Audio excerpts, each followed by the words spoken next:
Now listen to this. This is mind-boggling. This is just too much. This hadith is too much. As in, it's so powerful. If you were to reflect on it, you should, maybe faint. When Allah loves a slave, He calls on Jibreel. Who's Jibreel? You know who Jibreel is? The greatest of the malaika, as far as Ahl Sunnah wal Jama'ah. The one whom when the Prophet ﷺ saw, he fainted alayhi salatu wasalam, because of his wings had covered the horizon. Jibreel, the angel who's responsible for the most virtuous thing, which is conveying the revelation from Allah to the messengers of Allah. Jibreel, and what do you know about Jibreel? Allah said, whoever is adu, whoever is an enemy to Jibreel, then Allah is the enemy to the disbelievers. Allah defended Jibreel in the Quran.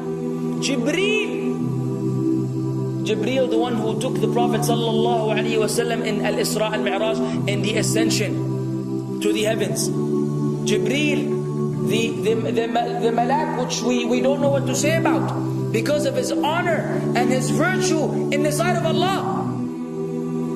Allah will call on him to share with him the love which He has for you. Allah doesn't need to do this. He could not do this, but Allah likes to do this, so He does it. He says, I love Fulan. Now I want you to think that Fulan is you. Whatever your name is, Ahmad, Mayrook, whatever your name is.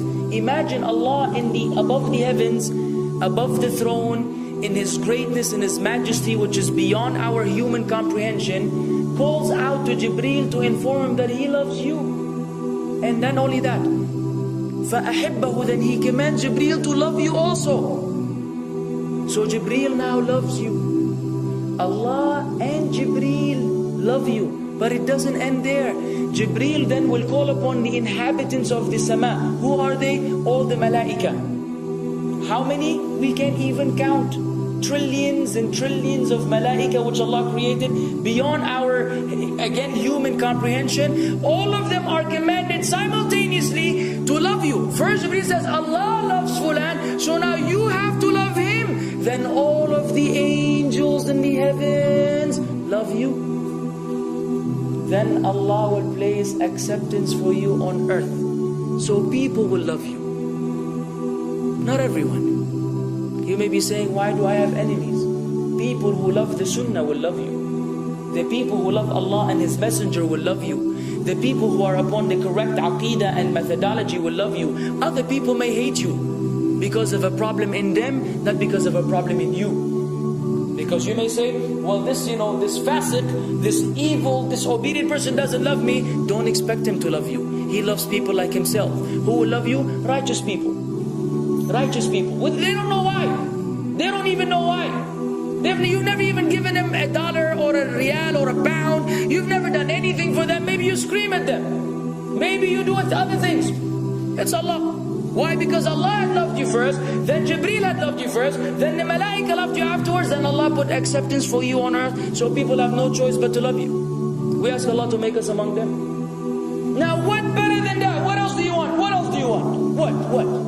If you're a person whom Allah loves, in every movement you go, you do, you spray, you sleep, whatever you do, you are among those whom Allah loves and Jibreel loves and the angel loves. What else do you want, ya akhi? You're guaranteed success in this life and in the life to come. Guaranteed. No way Allah will punish you. No way. No way Allah will punish someone whom He loves. But the hadith doesn't stop. The hadith has a very saddening continuation, which we should seek refuge with Allah from. وَإِذَا أَبْغَضَ عَبْدًا, and if Allah hates a slave, He also calls on Jibreel. And He informs Jibreel that He hates this person. So He will command Jibreel to hate this person.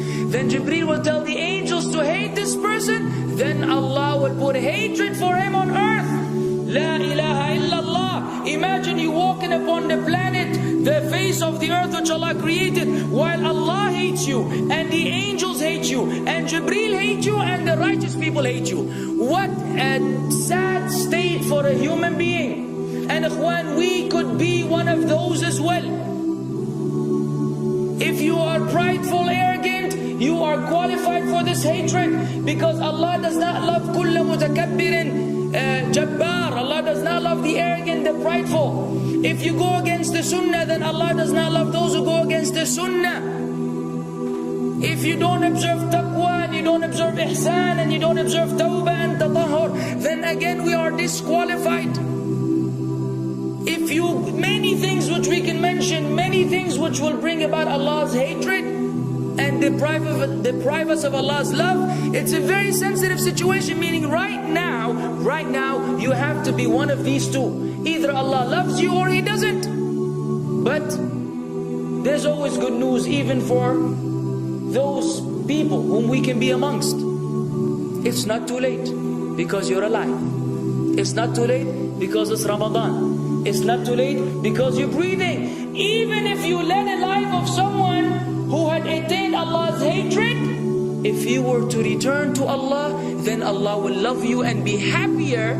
He will be so happy with your tawbah than a man who lost his mount in the desert. Upon it was his food and his drink, and then he waited under a tree for death, and all of a sudden he opened his eyes and he sees his camel or his horse or whatever that was right in front of him, and he gets so happy. He said, Allahumma anta abdi wa ana rabbuka. Oh Allah, you are my slave and I am your Lord.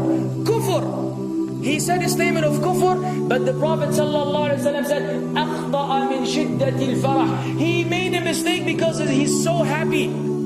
You know when you're so happy that you may say things against what you want to say?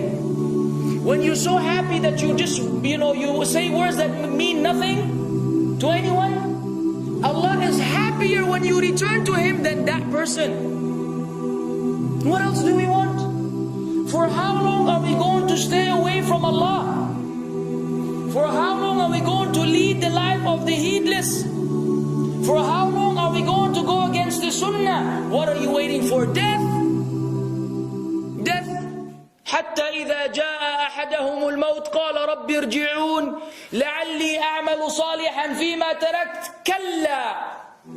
Until when death comes to one of them, you say, oh Allah, allow me to return so that I may do good in that which I left behind. And it will be said to him, no, it's only a word. إِنَّهَا كَلِمَةٌ هُوَ قَائِلُهَا. It's nothing but a wish and a word he will have.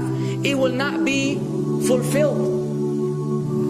Let us not wait for death, ya akhwan.